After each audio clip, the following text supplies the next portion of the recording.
All right, everybody, we're going to start off the annual Iron Bowl preview with the visiting team, and that is the Alabama Crimson Tide. And joining me to break down the Tide is our good friend Joe Gaither. You can check him out, all his written stuff over at Bama Central. You can listen and watch him on the Joe Gaither Show Monday through Friday.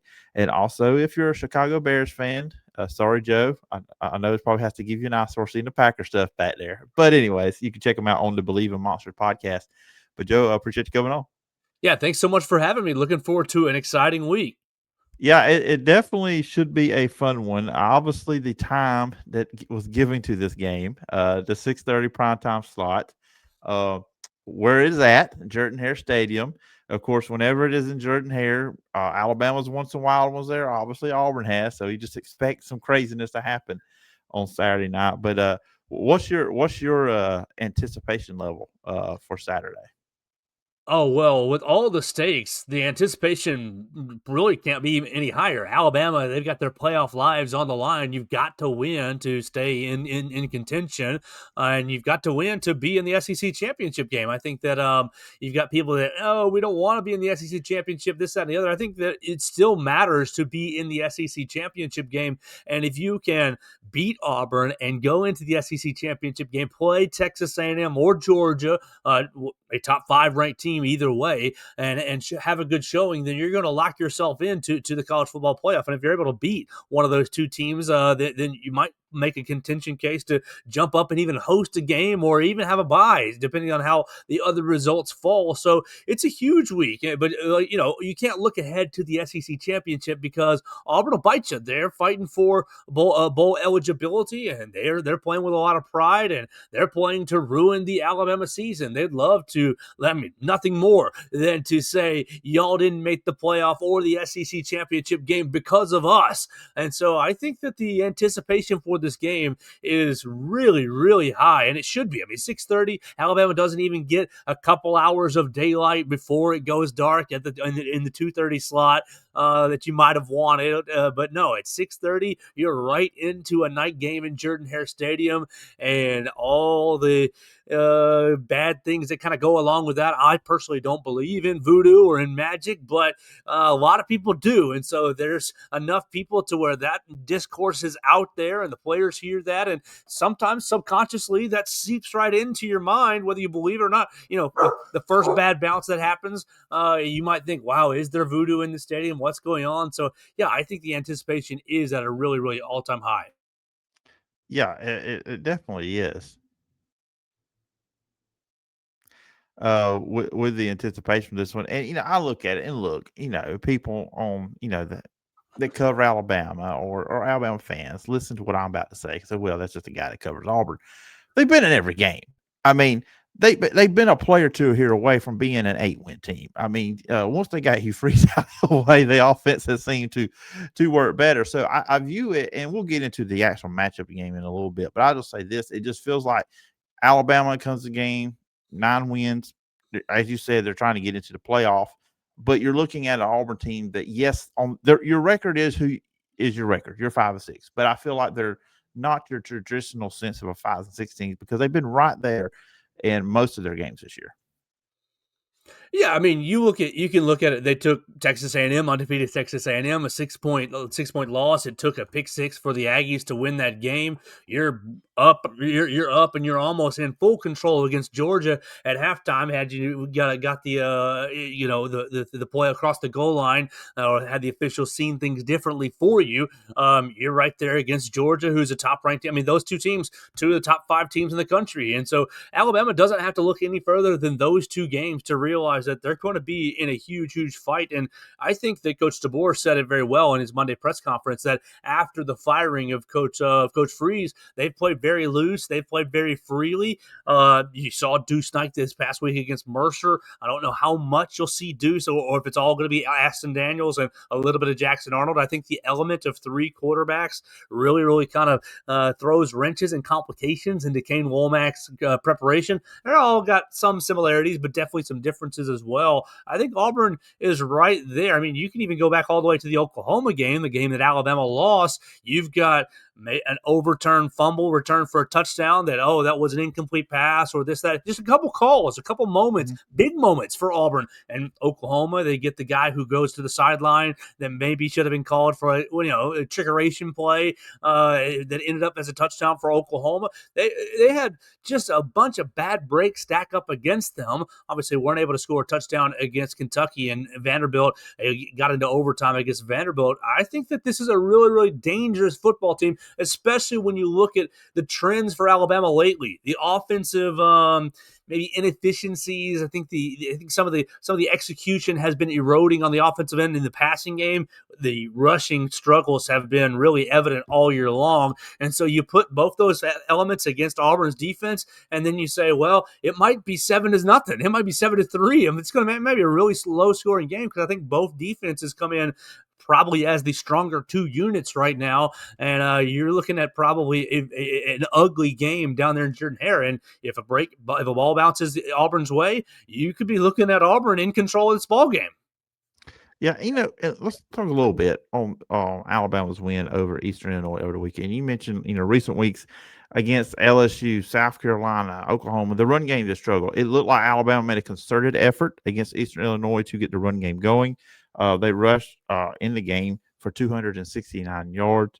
Got a lot of guys going there. And interesting, too, you saw Ryan Grubb there on the sidelines, not up in the booth, there with the quarterbacks, Ty Simpson, 2 interceptions. Just anything, is kind of hard with these games. Look, they are what they are. Anything you could take away from the win, what you saw from Alabama that kind of gives you good positive signs heading into this game? Oh, Philip, I'm not sure if I saw a whole lot of positive signs. Yes, it was 56-0, and you rushed for what, 269, 270. But Eastern Illinois had given up 200 or more yards in 4 previous games against their Ohio Valley Conference schedule. So you're hoping you better get over 200 yards. I mean, you're looking at some of these other FCS teams that have gone 200 plus yards on the Panthers, and Alabama was able to get to the 269 mark, but really about 55 of them were in quarterback scrambles. Your running backs, you played every running back that really has a scholarship, and you're trying to get somebody going. You're trying to get some life in the running game. I don't really walk away from the Eastern Illinois game feeling like you're that impressed. Yeah, you see 8 rushing touchdowns, and basically all of them got in the end zone. Jam Miller ripped off probably his longest run of the year at 20, well, his second or third longest run of the year at 24, 25 yards. But you're supposed to. Eastern Illinois has been bad against the run, against their competition, and you weren't able to really blow that number out of the water. And then I think Ty Simpson played pretty inefficiently. Yeah, the last interception was off of a Hail Mary, but you led up to that drive pretty inefficiently, and you burned a lot of clock out scrambling when you probably should have thrown the football away. You try to squeeze the ball into Lazier Brooks that would have been picked off if the young man's cast wasn't a cast and was at hand. So 2 interceptions, could have been 3. The first interception really probably not so great a throw, maybe not a great decision. Tried to get it over a hook defender on a dig route that kind of didn't get enough air under it. I don't know that the offense, I mean, you put up over 400 yards of offense against Oklahoma, but you turned the ball over 3 times, 2 of them being offensive, and then Ryan Williams turning it over, fumbling the punt. You had Ryan Williams with a touchdown pass against Eastern Illinois dropped. Ultimately turned into a rushing touchdown, but dropped. And so everything with this offense right now seems to be very hard. Seems to be really, really challenging no matter who you're playing against, whether it's running the ball or whether it's passing the ball. And then you lose Josh Cuevas in the week of practice last week, probably a broken bone in his foot, not really that clear. They're going to probably play the injury game with him all week long and try to make it seem, is he playing, is he not? I would be pretty surprised to see him play. And so I think it wasn't exactly what you wanted to see offensively against Eastern Illinois. The defense was on fire. I mean, they gave up just 34 total yards, and it doesn't matter who you're playing. That's a wild number. Mhm. 2 total first downs the whole day. So the defense has really, really been playing at a high level for weeks on end, going back probably to right past the Tennessee game. Even in the Tennessee game, playing really well, playing really good red zone defense. But you carried it out of the Tennessee game, and you really shut down LSU. Kind of, they had some inept areas that you took advantage of, and Oklahoma really just had one offensive series and really just one offensive play where they got after the Ryan Williams fumble, had a quarterback run for 20, 25 yards for a touchdown. I think the defense is playing incredible. But the offense, it just seems like everything is so hard for them, whether it be Ty Simpson and his timing just a little bit off, his eyes just a little bit in the wrong places. I do think the pass protection's been fairly solid. You've struggled against some speed rushers, and Auburn, Keldrick Falk. They're going to bring some high level pressure this weekend, and so you want to see the pass protection stay about where it is, but you have to find some sort of production in the running game, and I don't really know how that's going to look this week in Jordan Hare Stadium. And talking about the game, talking about the Iron Bowl, just kind of diving into to breaking down how these two teams match up. And I just want, lead with this. I mean, Alabama's 9-2. And for most programs, that's great. But Alabama's expecting playoff berths, national championships. That's the standard. You hear it all the time. That's the standard at Alabama.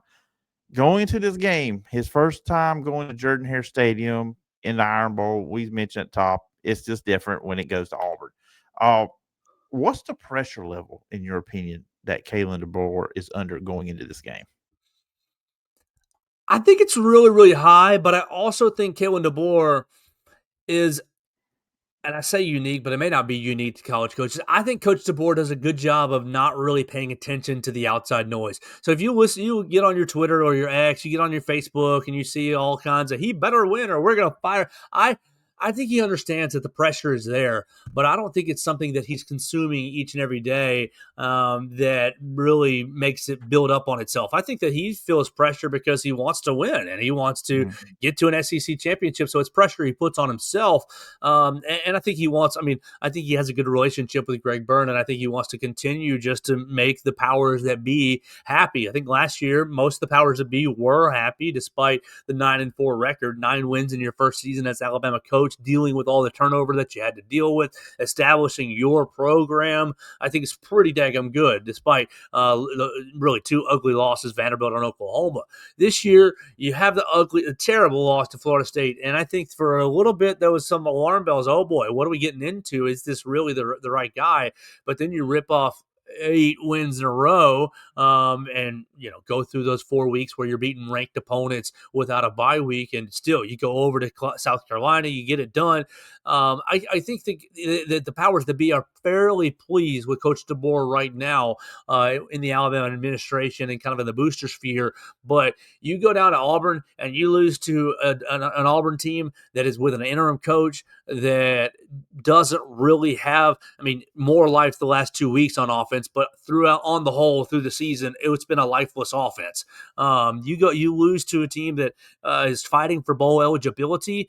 I mean, it'll be the best Birmingham Bowl Auburn's ever been to if they're able to if they're able to beat Alabama in this last week. I think the alarm bells go off again, and you're missing the SEC championship. You're going to some bowl in Florida that doesn't mean anything, and you're trying to answer for all of the things that went wrong this year. So I do think there's a lot of pressure under Coach DeBoer. I really do, but I don't know if he really. I think the pressure comes really from himself and from his own goals for the season instead of and not as much from the average Alabama fan. Yeah, it does feel like this year it is his program. Like last year, you just had so much changeover, and you probably still had, and not in a bad way. I mean, Nick Saban's the greatest coach of all time. You still had a lot of the guys carryovers from him, and stuff like it felt more like his team this year. Looking like at the Alabama offense versus the Auburn defense, I think the Auburn defense this year has been one between the 30s or between the 20s. You can get yardage. It's just they're very good at not giving up a lot of points. That's what they generally do, and they're pretty solid against the run. And we've mentioned here Alabama, that's kind of been a struggle the last few SEC games, anyways. When you look at Alabama going up against that Auburn defense, what do you see as some things Alabama can do to really set themselves up good in the game? Well, I think Alabama is going to really just have to get the ball out of Ty Simpson's hands efficiently. When he's holding on to the football, I think sometimes panic happens. And so what's going to have to be is good pre-snap reads. He's been really strong at that all year long, keeping Alabama into good plays. But I think Oklahoma really fooled him in several times of, oh, who's coming? The guys to my left, maybe the guys to my right, maybe the linebackers are dropping. Who's dropping? I think Oklahoma did a really good job of mixing up the picture on Ty Simpson and keeping him off balance in that sense.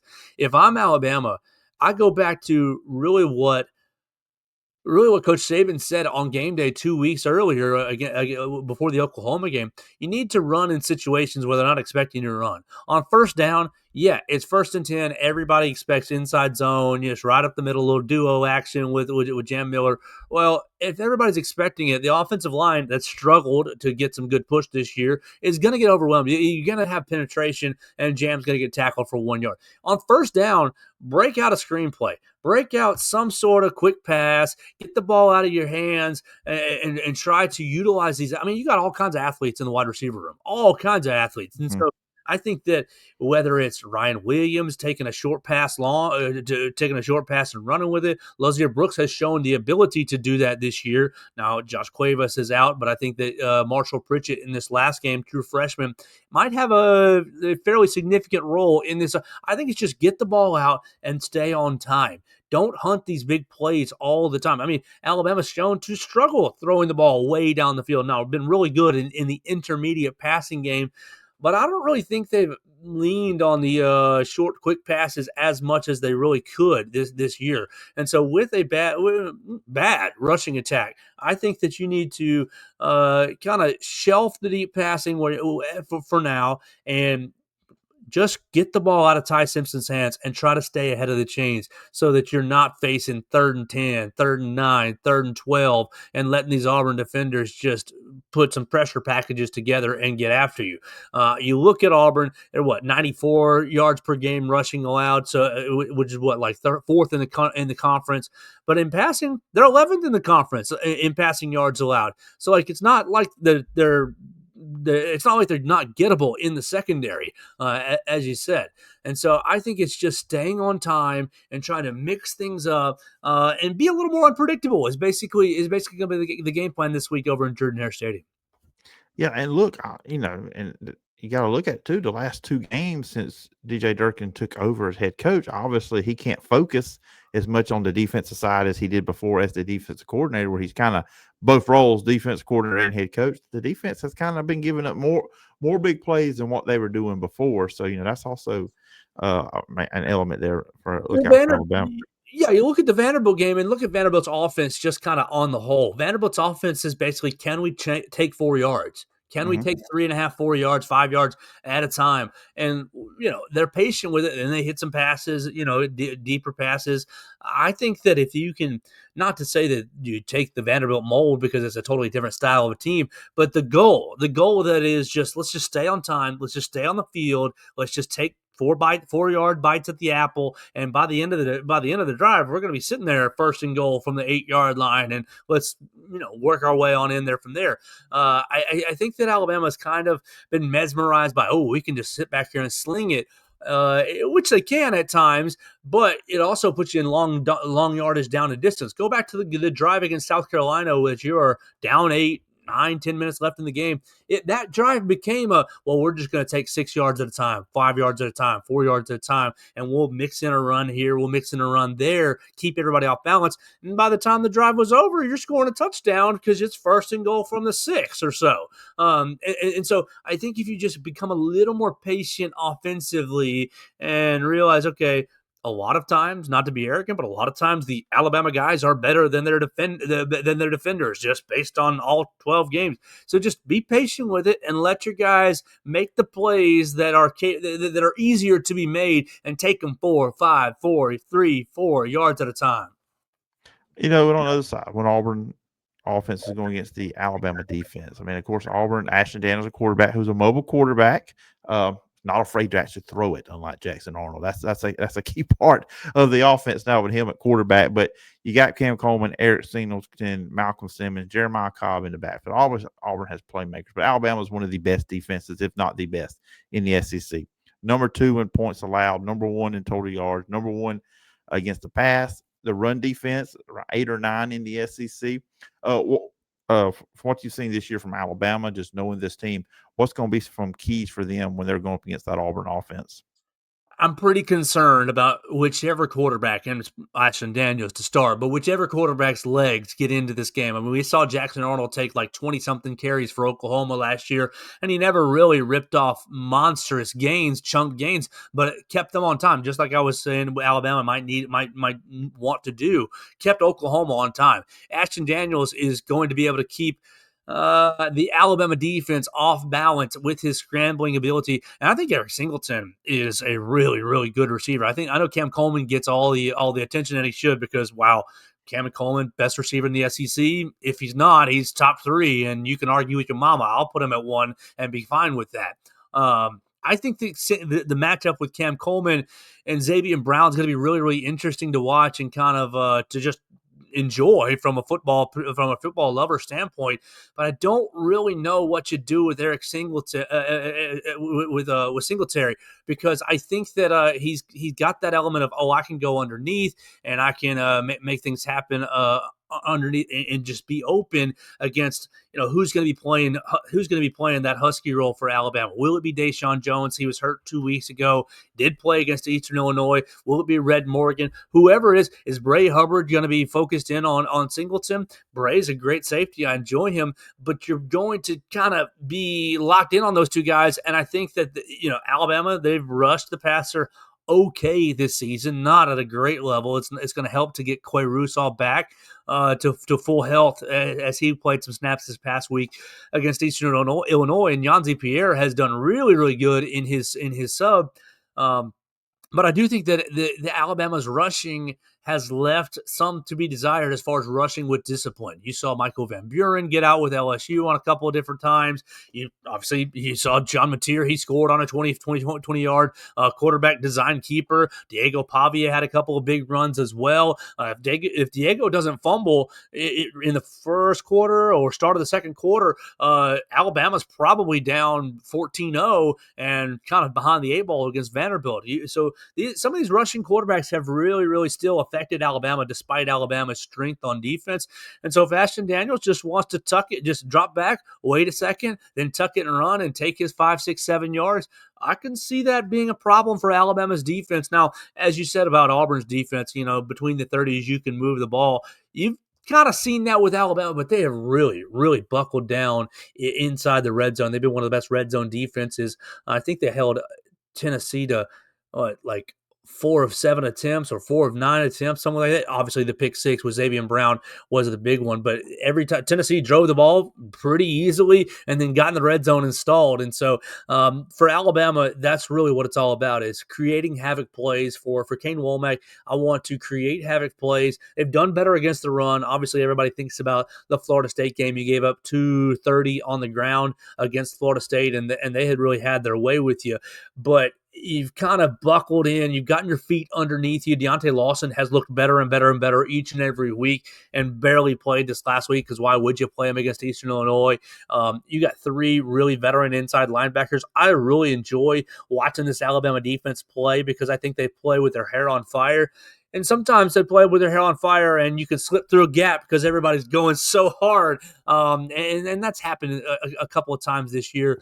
But I really am looking forward to watching this matchup with who's going to are they just going to spy Ashton Daniels? Is it going to be Justin Jefferson spying on him? Or are you going to try to hem him in with a rush? And then if you do, if you're sending, 5, 6, 7 guys, are you just leaving Cam Coleman on an island with Xavier Brown? If so, you might see some highlight plays from Cam Coleman, and the Alabama faithful need to just take a deep breath and say, man, he's going to get his sometimes, but we're going to live and die just getting after Ashton Daniels. I think that might be kind of what's on the menu here, but who deals with Eric Singleton is kind of my big question for this week. Yeah, you're right, because it is Cam Coleman gets the headlines, but those other guys, they're there too. So Play what if we get away. We're 10 o'clock on Saturday night. The game has ended. Alabama takes care of business. They win the game. What do you think is going to be the big reason why they were able to do that? The big reason they would be able to do that is Ty gets back to himself. I think he's played, for a first year starter, really, really well. Has he been the Heisman Trophy candidate that everybody was talking about in the month of September? No, he definitely regressed a bit October and really to start in November. But if he can get back to himself and just play football, grip it and rip it, let his playmakers make some plays.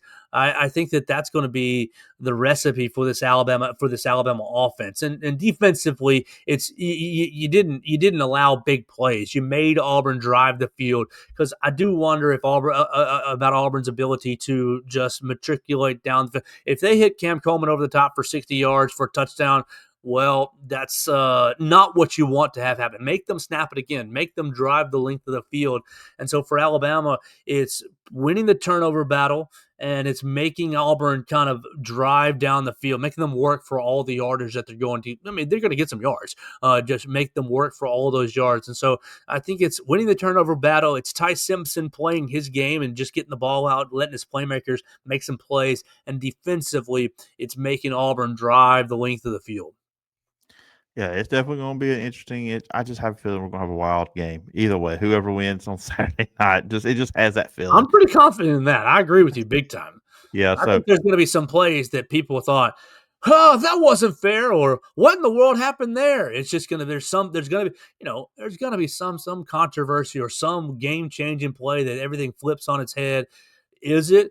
Is it Falk strip sacking Ty Simpson? I mean, the last 5 SEC games he's been strip sacked. Does DeMarcus Riddick scoop and score? He's got all kinds of possibilities that Auburn could flip this game. I'm with you. It's going to be wild. yeah, absolutely, absolutely. And this has been fun, Joe, having you on break down the Alabama side of the Iron Bowl. And the listeners and viewers want to follow you online. Where can they find you?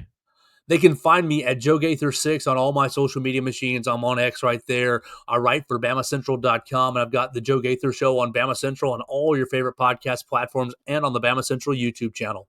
All right, everybody, go check Joe out. Great coverage when it comes to all things Alabama sports. And Joe, appreciate your time, and look forward to do this again. And I hope you have a great Thanksgiving. Absolutely. Happy Thanksgiving. Thanks so much for having me on.